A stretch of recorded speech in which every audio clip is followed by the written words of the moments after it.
Good evening, and welcome to another episode of Tangazo. I'm privileged to be your host. I'm Hank Thompson, and we have a great panel here that going to take a great look, or an extensive look, I should say, at issues that we hope of importance to you. We're pretty sure of that.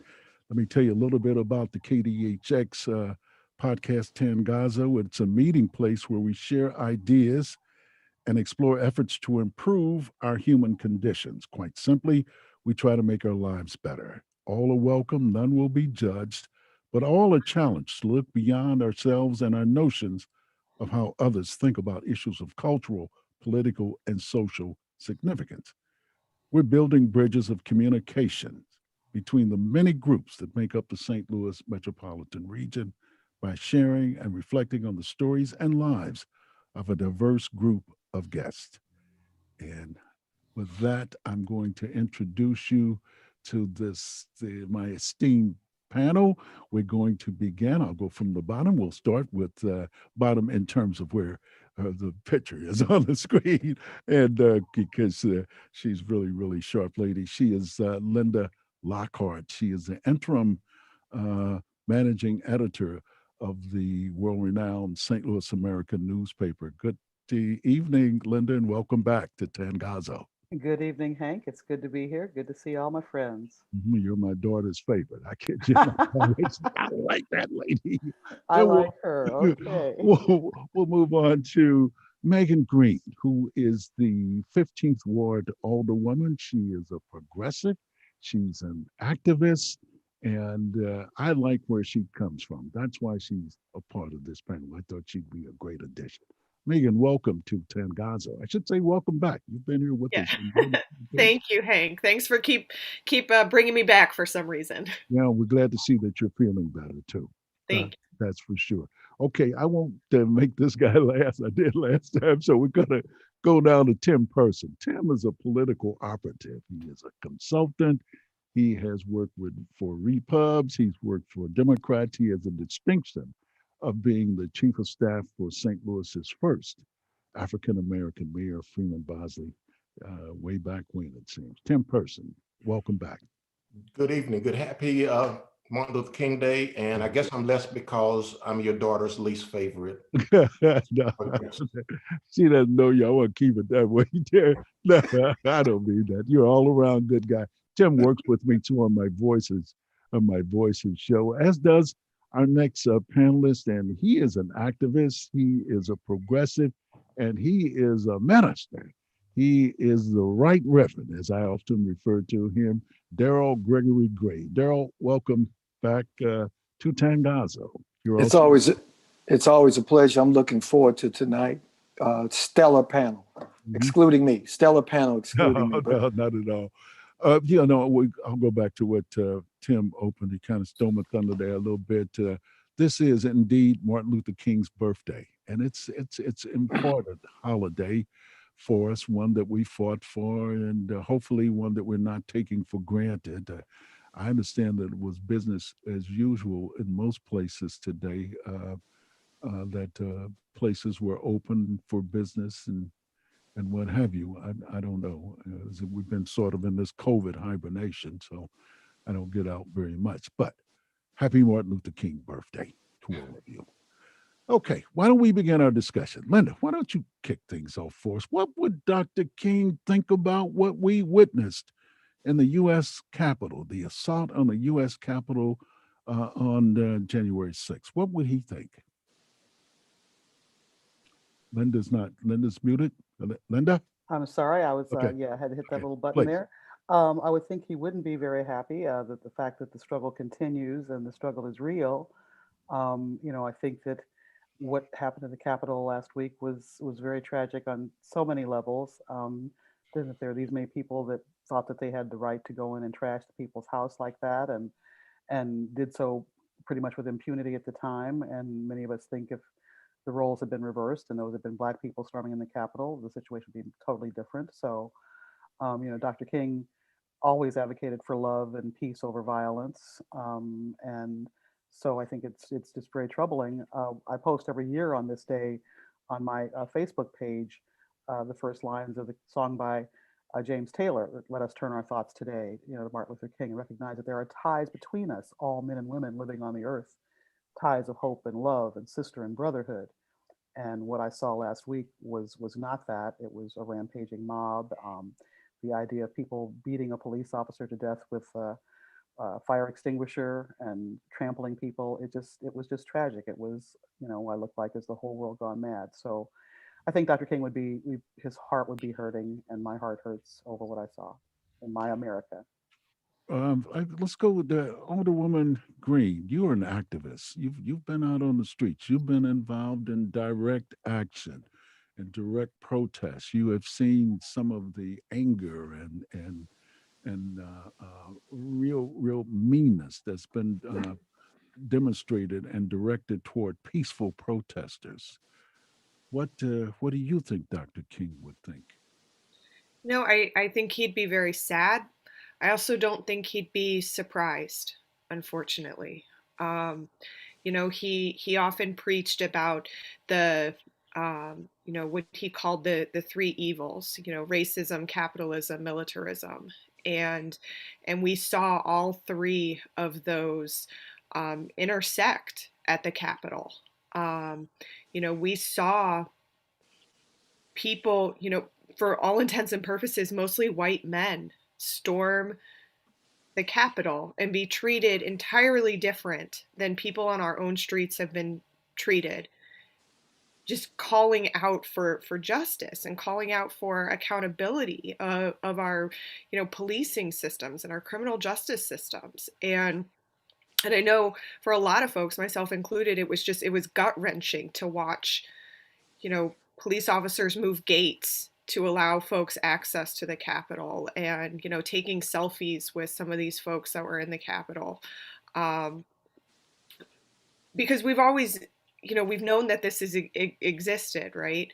But it was so blatant and so in our face, and the disparity between the treatment of Black Lives Matter protesters and these rioters at the Capitol was just so great. I mean, I think we're at a point that you can't deny that these injustices anymore. And I hope that, if anything, this is a turning point for people who have still maybe kept their head in the sand about what's happening in our country. Mm-hmm. Let's go to you, Tim. Black man sitting there watching these white guys storming and raising all kinds of hell and knocking down doors and beating police officers and what have you. What was going through your head? Well, if it's relating to Dr. King, I would say that he probably didn't think that he came back in time to see the exact same thing that he saw when he was active, people being beat, governments under siege. He would be extremely disappointed. But I think he would also be disappointed not only what happens at a national scale, and he would be conflicted because there's been progress, albeit extraordinarily slow. But I think he would also be disappointed as what's happened on a local level, the failure of local governments to fully allow access by the African American community. And even in cases where we've had that, we've been denied those opportunities. And it's not just the Republican Democratic thing. I think both of those parties, the leadership, are equally culpable as it relates to denying African Americans their full rights. But I think more than anything else, he will consider it reprehensible that our education system has failed, that our equality or economic system has failed, that our voting system has failed. And I think he would be sad. And I think there would be tears in his eye because all of his good work in 52 years has not led to more progress than it's led to today. Okay, let's bring in our activist minister. This guy's a progressive. Nobody can boast of being. In fact, every front line that I've ever seen, you were there. I mean, before I knew you, man, I knew this guy with this hat on his head and wearing the ministerial garb there, with the collar up and what have you. Reverend Darryl Gray. And when I say activist, I don't mean that in a lightly, suggest that I'm just kind of being funny or what have you. You are a serious activist, my brother. I'm not kidding with you. I had the privilege and the pleasure of working with the Southern Christian Leadership Conference for 40 years. My dad worked for Dr. King. I was recruited by Dr. Abernathy. I've served 4 presidents, national presidents with SCLC, including Martin Luther King III. A lot of that frontline work since I've been here in Missouri. Alderwoman Green has been on the front line with me. So I appreciate that, and I can attest to her activism as well. But when you ask, if Dr. King had looked at what happened on January the 6th, I think that he would have said, as he said occasionally, everything has changed, but nothing has changed. Yes, we've had a Black president. Yes, we're getting ready to inaugurate the first African-American, Asian-American female vice president. But the reality is criminal justice reform, we haven't seen the fruition of that in any meaningful way. As Tim indicated, when we talk about economic justice, there's no economic justice for African Americans, and we continue to see that through redlining and lack of access. And Tim mentioned a failed voting system. The voting system seemed to have been working, which I believe is one of the things that perpetuated January the 6th. When you have the Republican Party, Trump Republicans, as Alderwoman Green said, white males storming the Capitol, and you have over 150 Republicans, most of them white males, saying that Black votes in Philadelphia, Black votes in Detroit, Black votes in Georgia, Black votes in Milwaukee, when they're saying that Black votes don't count, or Hispanic votes in Nevada. Those were the challenges.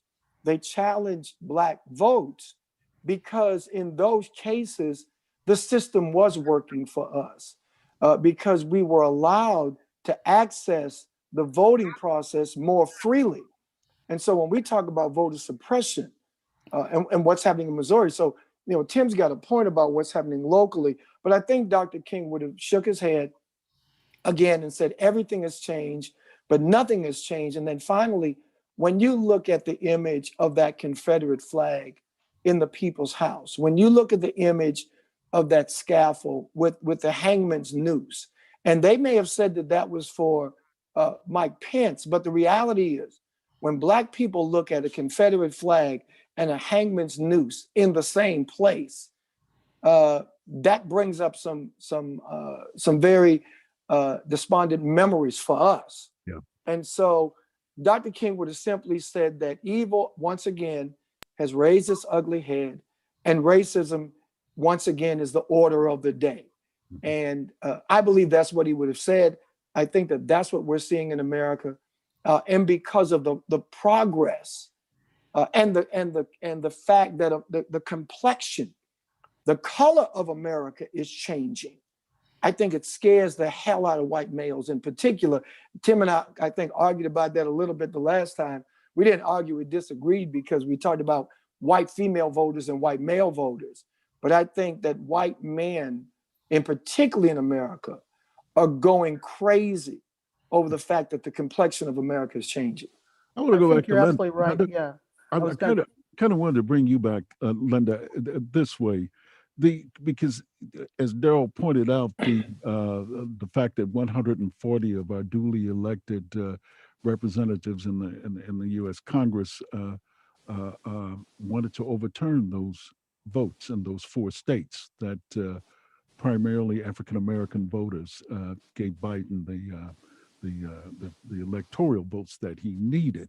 So I'm wondering if maybe that was a precursor, if you will. If they had the audacity, my point being, they're connected. They're not individual incidents themselves. They're not isolated, standalone incidents. It is a continuum. First, you challenge the process, and then you directly assault the process. And it's something historical, Darryl, Tim. I shared this new article with you guys from the New Yorker about the political side of white mob assault. But Linda, And you see the that's really, connection? yeah, following up on what Tim was just saying, it is the white men that are all of a sudden feeling like they're the persecuted victim.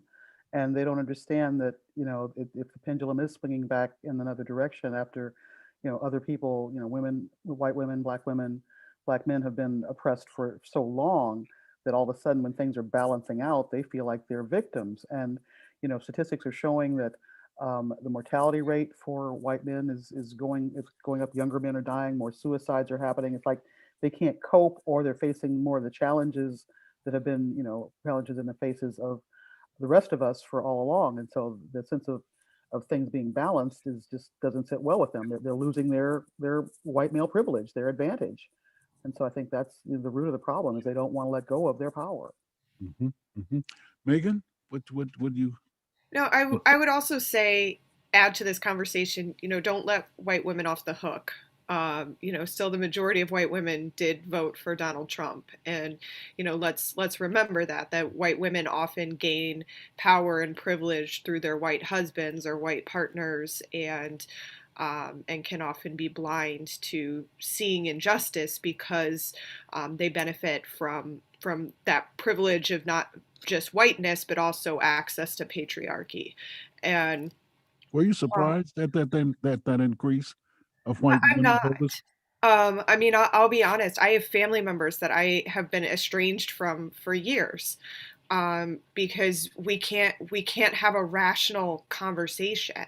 And I know, my mom has still been trying hard to maintain relationships with her brothers and their wives, and she's getting to the point where she's saying, like, I feel like I can't do this. We're going in circles, and when they're, just stuck sort of in conspiracy theory land, how do you have a rational conversation with someone? And And it I goes all the way back to, the suffrage movement of the 1920s, where white women didn't want to give the vote to black women. And so, yes. we talk about, women's rights and black women's rights, and they, are not separate. They're separate and they're not equal. And so black women have always been at the bottom of the list of everything. Yeah, Mhm. you are exactly correct. And I think, we have a lot of work to do. Mhm.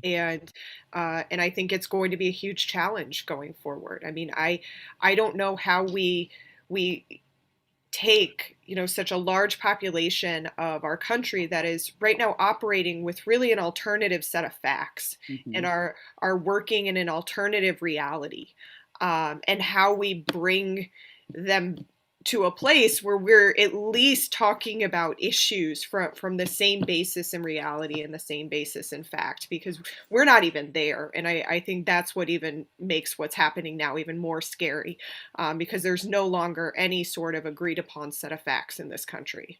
Yeah. Let's go to Tim. Tim, I was thinking we might be also operating under an alternative set of facts. The notion was that the soccer moms and the real decent white women were going to run away from Donald Trump in droves. And we all believed that. Well, most of us believed it anyway, because you got this person who's not very likable, and all of the reasons to dislike him were there. And yet, instead of running away from him from a 53%, I think they increased it to a 55 to 56% of white women voters. So Yeah. maybe the false reality, Linda, Darryl, Megan, was ours. They knew all the time, Tim. Well, it's not just ours, because there are a lot of white people in this boat with us.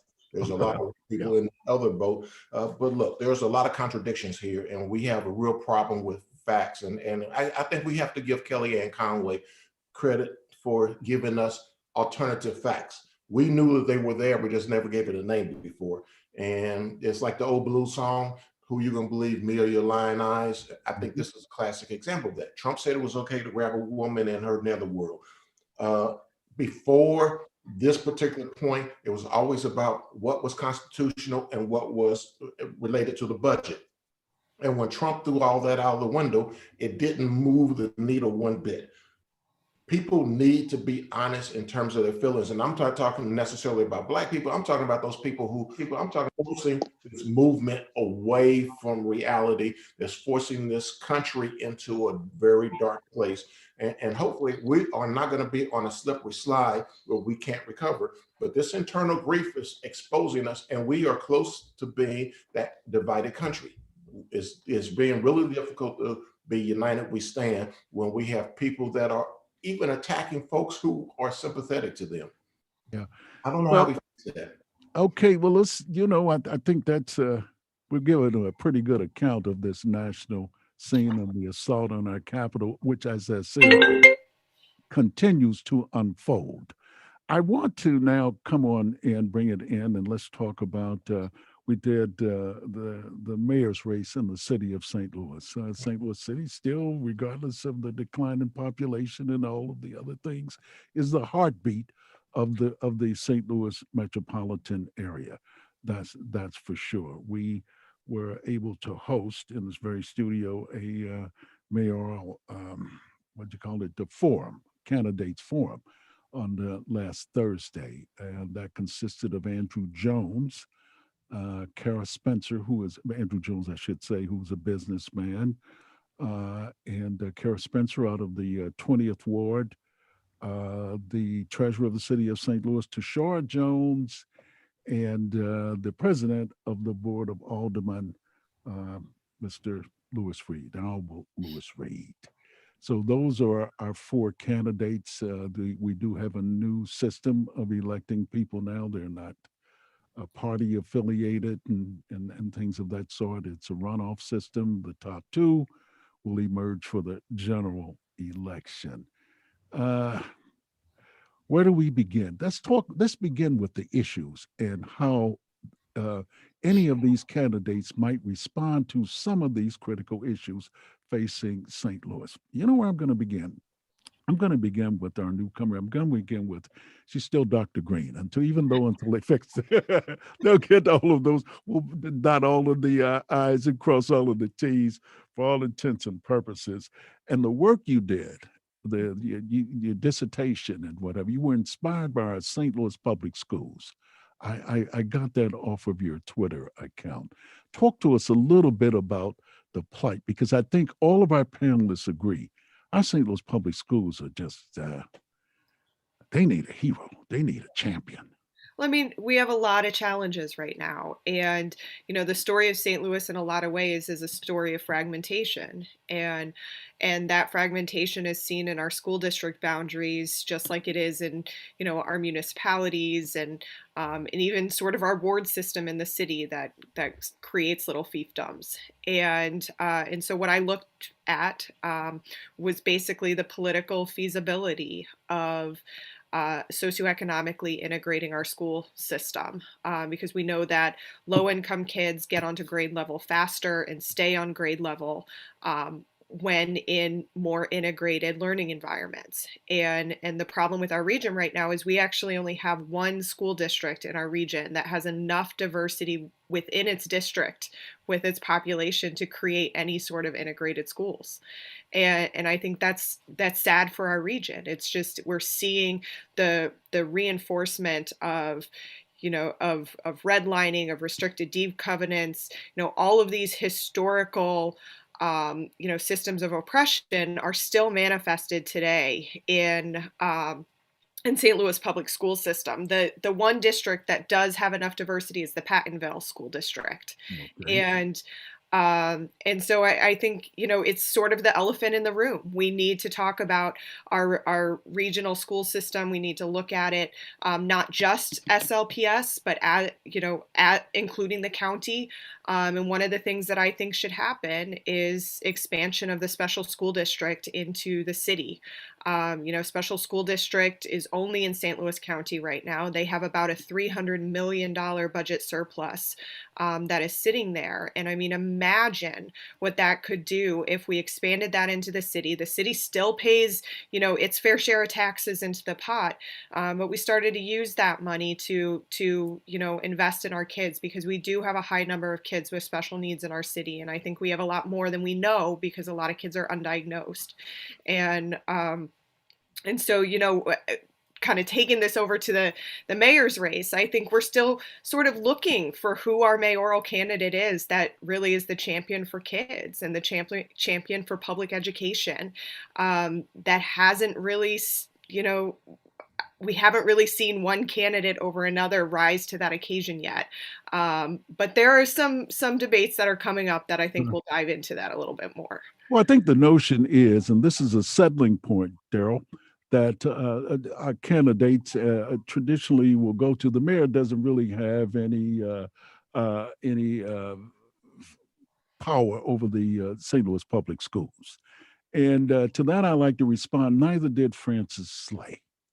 He didn't have any power over the public schools, but because education and providing education primarily for white people who would still choose to live in the city, he chose to, like it or not, and much to the detriment, Linda, of the St. Louis public schools, he began to go out and get all of these charter schools started. And he did a good job. It took some thousands of students away from the St. Louis public schools, Tim. So my point being, Darryl, you can't rest there. I don't have any power because public education and the level of the public education in any particular municipality, any particular major city is going to impact who lives there.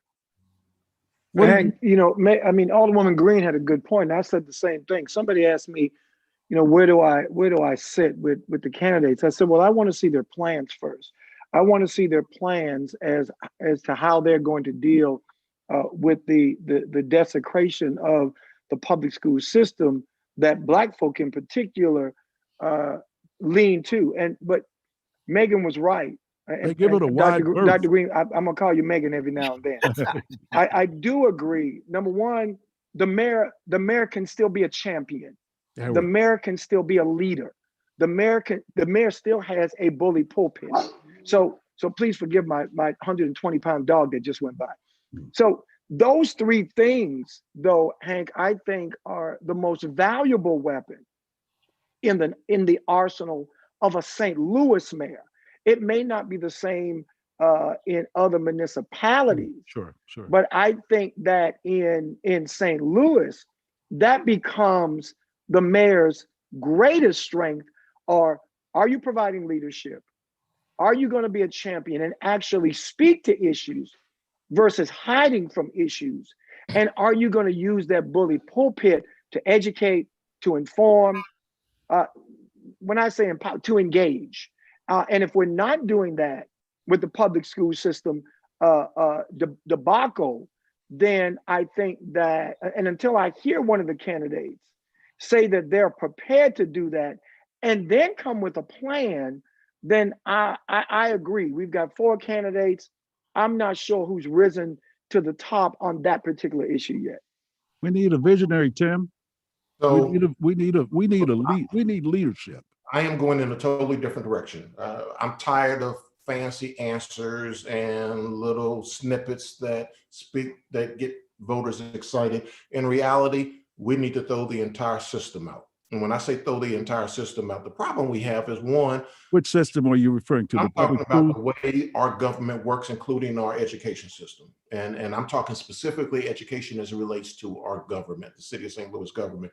One, you cannot expect, and I'm the only person sitting at this table, this proverbial table at this point, who actually worked out of the mayor's office and worked with the education system, and I quit. This education system never really views the mayor's office or any other government entity as a peer, as a person that sits at the table who can speak to the issues related to education. You cannot move our city forward if the education system is not on the same page as you are. Secondly, let's go back. Tim, let's not let you go off the hook there. Why then does our public school system view our political system, if you will, or why has it viewed it with almost contempt? I don't know that it ever has. It has because they can act independently. They can act independently. They do. So because they can do whatever. So Tim, because they oftentimes do. I don't want to talk. So there's nothing compelling them to work with city leadership. We plan new communities with 500 to 1,000 homes. We tried to get the public school system to plan a school. They were building schools. We said, we want to bring in middle income housing for this community. middle income housing. Can we work on putting a grade school in this community? They said, we're going to do what we do. You do what you do. We're not going to tell you what our plans are. They put a school in a warehouse district that was related to nowhere. And let I see your name up, a hand up. But let me say one other thing.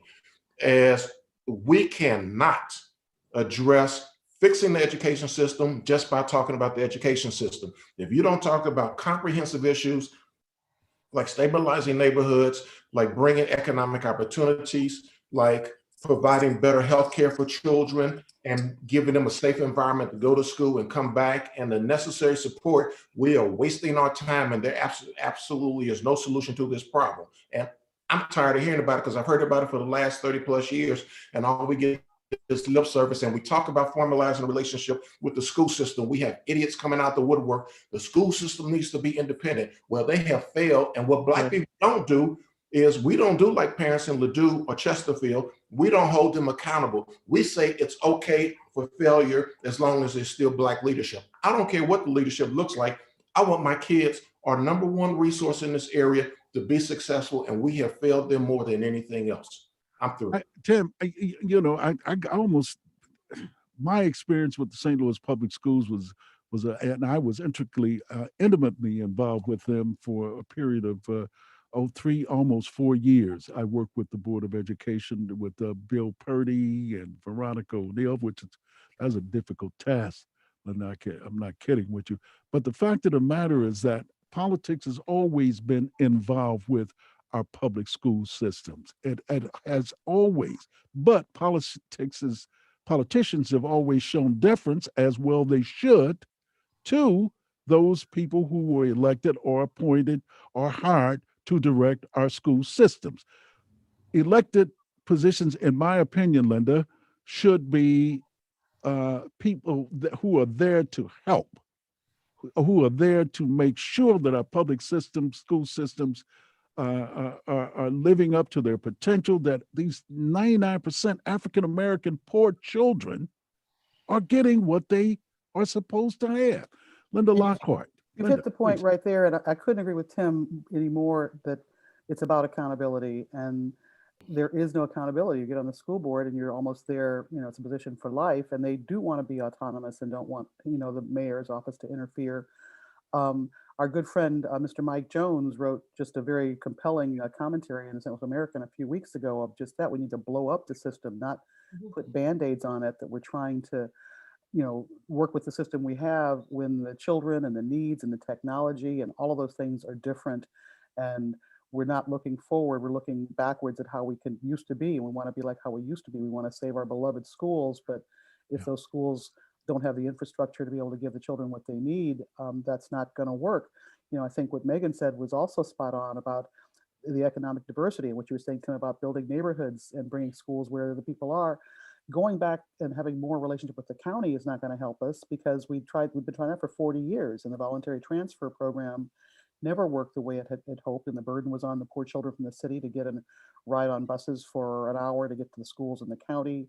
And again, most of those schools that were involved in that, when I was a reporter, going back 40 years ago when this first started under Judge Bill Hungate, are not, those schools are withdrawing from it. They say, we didn't benefit from it and we're not going to do it anymore. So we're down to just a very fraction of the schools that were involved from the beginning. And even still, it's not improving. So how to make the schools effective for the children who live in the city of St. Louis, and whether it's white children, Black children, and the charter schools, having a charter choice was a good idea, but it still leaves families that don't have the skills and the wherewithal to make those choices.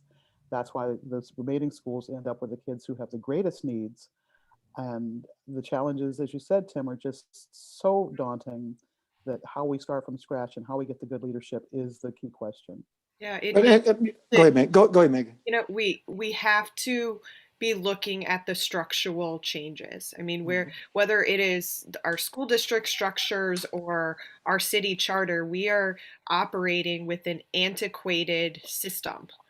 And And the thing is, it's the hardest work to do is to actually change those systems, because it steps on a lot of toes when Absolutely. you start to do that. When you start to talk about merging school districts, then that's suddenly people who are, in elected positions who then won't be in elected positions anymore. And those are some of the folks that you also need to be champions for any kind of new system. And so it creates this conundrum. But at the end of the day, if we can figure out the school system and the school issue, everything else starts to fall into place. And I think it will make other things for our region easier. And, Mike Jones's article was just completely spot on in that there seems to be this nostalgia for buildings, and without recognizing that, even with the amount of buildings that we have with the school closures that just happened, we still have an inordinate number of buildings compared to other school districts that have the same number of, roughly the same number of students. And so we're still operating as if we're a much larger city than we are today. And that creates inefficiency. It makes money go into, maintaining these beautifully historical buildings, but that are expensive to maintain, instead of having that money go into actually supporting and educating kids. So I want to be clear. today, I want to let me because I respond to this. go ahead, because I Today- want to respond to Tim. Today, you would not design our school system the way that it was designed before. It was designed for what, 80, 100,000 students and what have you, with the enough buildings to support that kind of educational industry. We don't have that anymore. But I want to say this to all of you. All of you gave a more comprehensive answer and took a deeper dive than any of the candidates did. I think, again, there's still that them and us type thing. I disagree with you, Tim. I don't see how anybody could not be involved with any kind of leadership. And that's my point. But Hank, that's my point with Tim. Yeah, but that's my point. I understand what Tim is saying, and I don't disagree. But the question was, as far as the mayor and the mayor's responsibility and what the mayor could do. And that's why my response was, I think the mayor has an obligation. If the mayor is going to deal with economic development in this city and in our communities, if the mayor is going to deal with public safety in our communities, and the fact that you have businesses who are saying they don't want to come to St. Louis because of the crime, but the crime is precipitated by a lot of different things, to include a lack of quality education within the city. So all I'm saying, Tim, is that whoever the mayor is going to have a firm grasp on what he or she is able to do, and give some leadership in doing it, even if it means bringing the parties together. And that was the only point I was trying to make. So there's a difference between talking about what you think and talking about what you know. I have been there. I have sat at the table, not only working in the. So we're not going to be able to talk about what we think, Tim. We're not going to be able to talk about. No. Let me make my point. Bring it back to me. Bring it back to me. You have a system that independently views itself as an outside force and chooses to march on its own drum. And I understand we can have passionate mayors, we can have passionate aldermen, but you got somebody who says, I'm still going to do whatever I want to do. So why didn't the school board talk to the alderman and the mayor before they embarked? Tim, let me, first of all, I want to talk to that if I can. I'll let you come back to it, Megan. But first, Tim, I want to say this to you, that was then and this is now. Oh yeah, that was that. Oh yes, it is. Oh yes, it is. Yeah. Oh yes, it is. First of all, we've had an appointed board that was appointed by the mayor and the president of the board of aldermen, and I think and the governor. So politics is always involved in this thing. That was then. You were talking about in the early 90s. Dr. Kelvin Adams is a different animal. And I think the fact that the school district, again, has gone from 55, 60,000 students to down to what, around 20, 18, 20, something like that, some number like that. Anyway, Megan, go ahead, please. I do just want to make two more points. One, we keep hearing this narrative that the district didn't engage people around these school closings. The first time Dr. Adams called me was almost 2 years ago to talk about Fanning Middle School closing in my community. And so I just don't think that that's a right a correct narrative. They have done the outreach, and we have had a lot of like great conversations more recently with the elected school board members and with Dr. Adams. Because the second point I want to make is that city government does impact the schools, and we need to be really clear about that. We impact it most directly by impacting their funding through our use of development incentives. Something that the mayor could do, the LCRA board, which is what approves tax incentives in the city before they go to the Board of Aldermen for approval. There's not a single member on that board that represents school district interests right now. And it's up to the mayor to choose who goes onto that board. That mayor should be putting 60% of those seats, since 60% of property tax revenue goes to the schools, 60% needs to go to SLPS so that they have that say on that, over that. The second thing that the mayor could be doing is we need tax incentive reform. Just like we don't have a plan for where schools are throughout our city, we don't have a plan for development across our city, and where these tax incentives really need to be used and how much, and so we have this entirely fragmented system where we're having so much tax revenue that is being tiffed and tax abated away that could be going into our public schools. And so those are things that the next mayor absolutely can do policy wise that would have a pretty direct impact on SLPS. I want to move on to, and Darryl, I'll leave you with this. You said moral obligation. I think it especially, hopefully any mayor, but especially an African-American mayor, these school districts that we're talking about, they're 99% Black poor children. You cannot turn a blind eye to that situation and just proceed into the Central West End or into the near South Side and ignore But that. I think that's why, and like I said, I don't totally I disagree with Tim. All I'm saying is that in this city right now, whoever the mayor is going to be, Black or white, male or female, has got to show some gumption. But I agree with Alderman Green. Yep. What I have failed to see yet, as Tim said, is the plan. Okay. I've got to move on, and we'll give one plaudit there, Linda. Go ahead. We'll give it to our treasurer, who did initiate a scholarship, a college fund for small children and what have you. So she has shown some inclination to be involved with educating poor children. But they've got to get a good enough education in the public schools they're in right now to be able to use that college fund and go to college. Right. So good point. But right. we have to start somewhere. Tim, I want to talk crime. Crime in the city. Mean? I'm sorry? We don't have any measurables. We don't know what that program is doing. We don't know the results after all these years. I think this. I think the first measurable is this. She's done it. Nobody else has done it. She's done it. She saw the need for children to begin to embrace the idea that one day I'm going to go to college. I think that well, it means what it means. It means that a child very early on. We should have measurables by this time. We should know what that really means. The cost of not only the cost. You want to measure hers and the other results. That's unfair, Tim, because the other people have nothing to measure. They have nothing to measure. Oh, well, yes, we do. The other elected officials have put up nothing as relates, but I want to move on. We got to talk. We're talking serious issues in this mayor's race. Nothing is bigger than crime. Ladies, guys, nobody wants to drive down Highway 70 in the city of St. Louis, not during the day or at night. It is lethal. It is lethal. Linda? And city or county at that measure. I mean, we had the woman who was killed on 170 right outside of the Galleria in Richmond Heights, driving down the highway while two guys on either side are shooting like it's the Wild Wild West.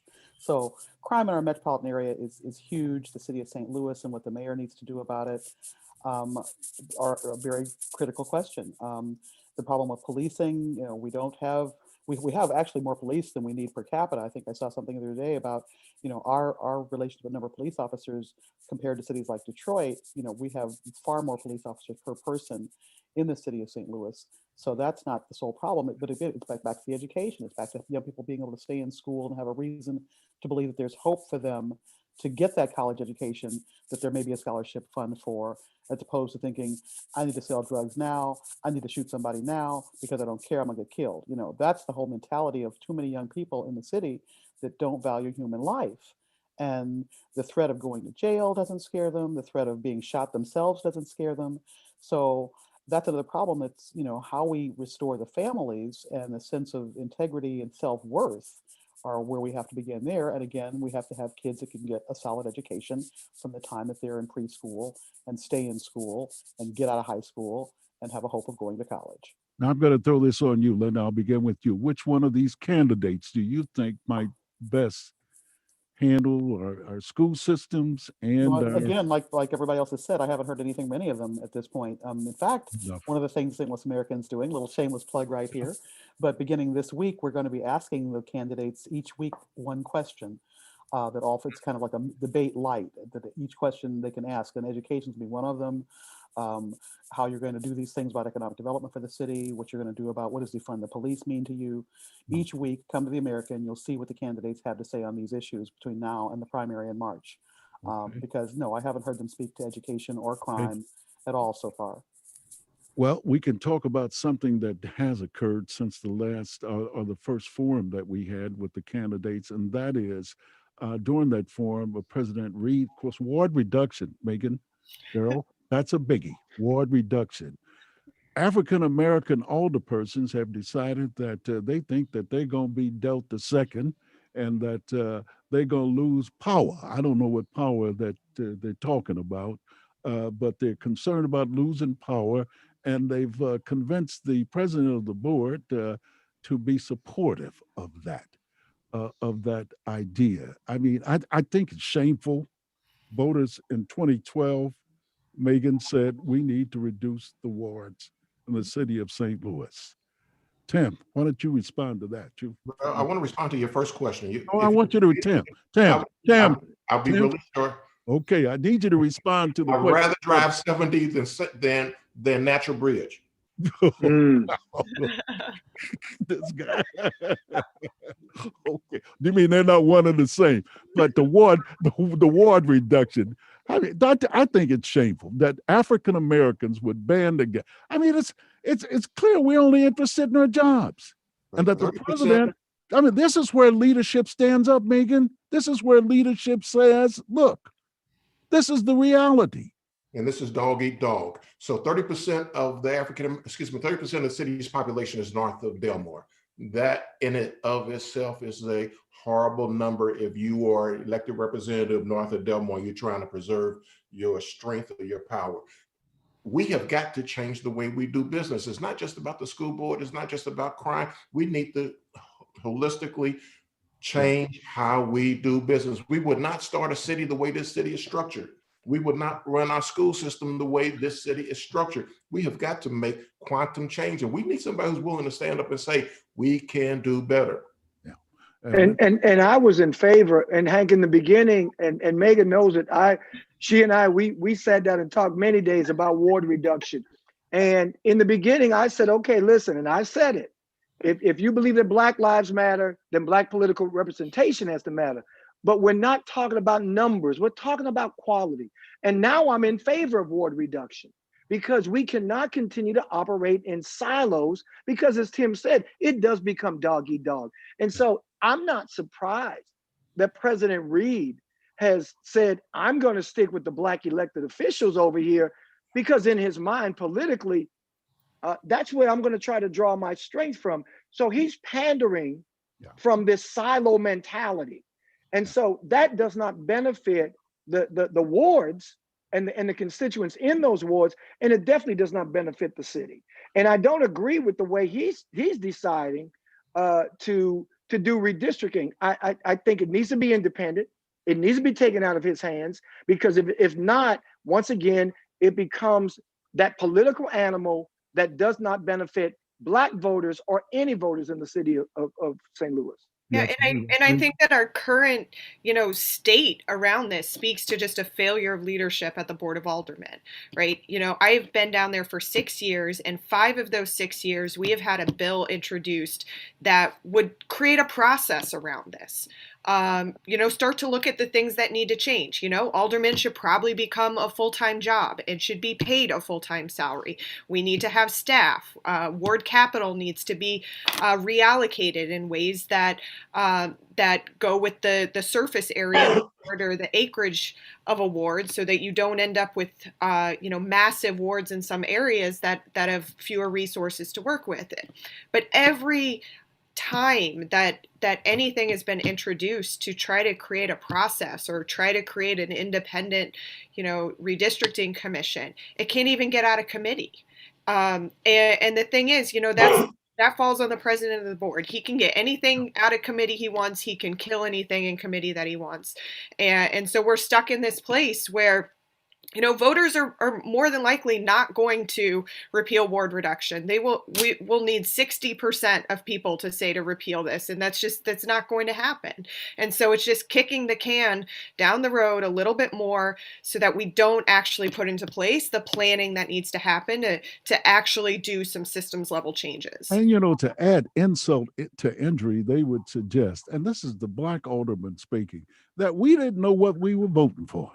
We didn't understand the need to reduce that board. I think it is, and you're absolutely right. We don't want to single Louis Reed out, but the fact of the matter is that as president of the board and as an African American person and an intelligent man, Louis Reed is not a dumb man. He ought to stand up and demonstrate that leadership that he would like for us to believe that he has, that would make him the best choice for mayor.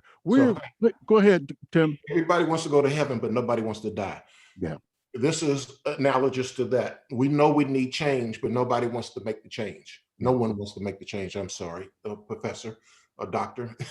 No one wants to make the change. So we need to feel some pain, but we need to make this city a better place. I want to throw out one last thing to you guys, and Megan, you'll know this. There are 2 or 3 wards that in the city of St. Louis that could very easily be having an African American as an alderperson.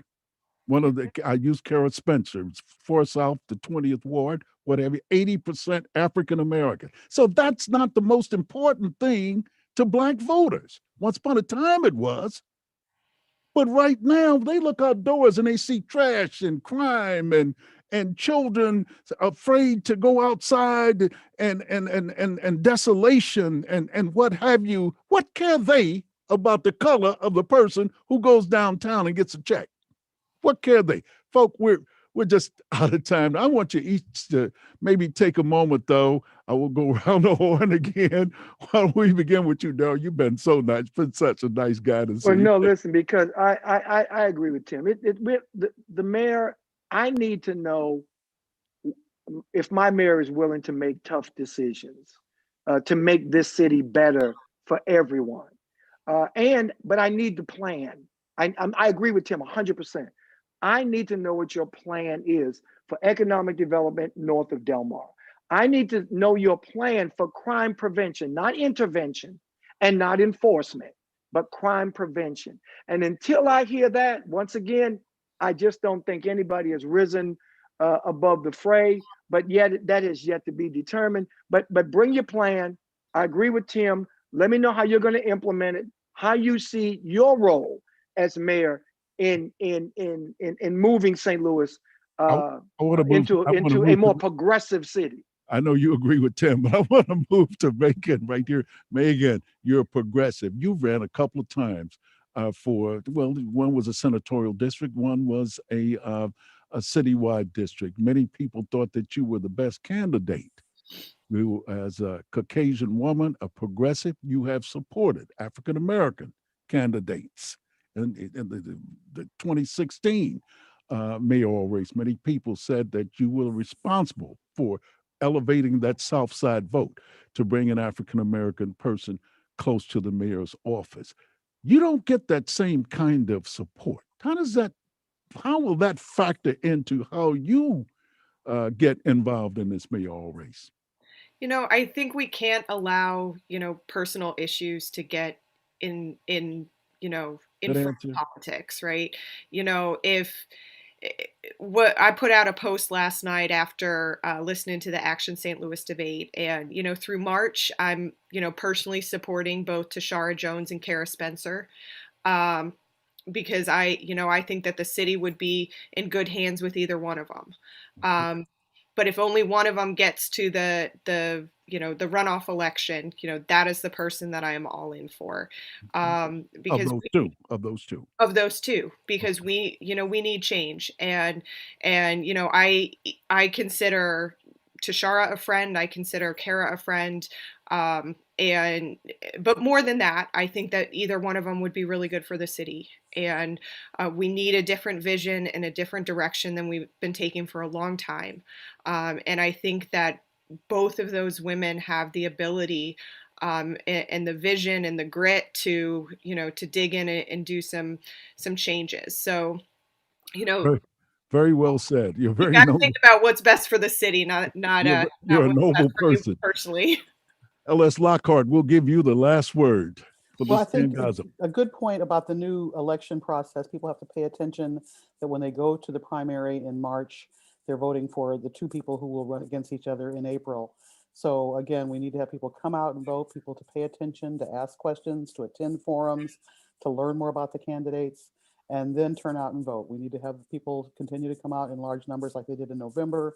Even though it's a primary, it's still vitally important of who takes over and leads the city of St. Louis.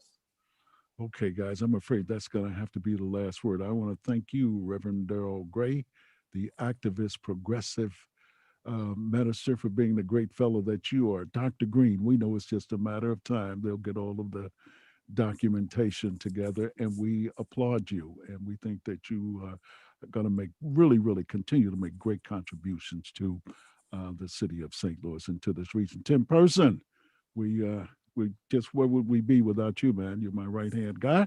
We appreciate you, and you certainly are a little opinionated, I think, to say the least, about most things. Linda Lockhart, thank you, managing editor. Interim, has that interim title been put aside now? Is it?